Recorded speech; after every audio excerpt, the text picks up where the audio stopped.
Владата не може да влијае на сите цени, изјави министерот за економија Крешник Бектеши. Според него, се уште се преземаат мерки за помош на компаниите и намалување на цените, но тоа не може да овозможи драстичен пат на сите цени во маркетите. Правиме различни мерки се со цел да им излеземе во пресед на компаниите, за да можат тие да донесат такви одлуки и да ги намалат цените.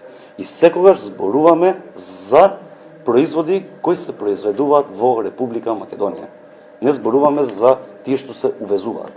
Заради тоа што ние немаме таму никакво влијание, освен да замрзнеме мажа на дистрибутерите, на трговците на големо и на трговците на мало.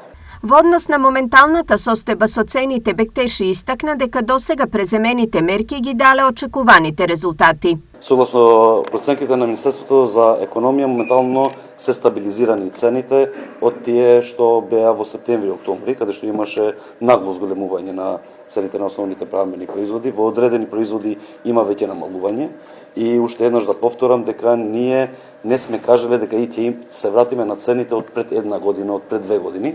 Сме кажали дека ќе има намалување од цените од септември и октомври од 7 до 12-13% на одредени производи и веќе во некои од производите такво намалување има. Иако Државниот завод за статистика пресмета инфлација од над 14% на годишно ниво, Бектеши истакнува дека таа инфлација е пресметувана во споредба со цени кои биле замрзнати, а не со реални и пазарни цени, поради што е и толку висока.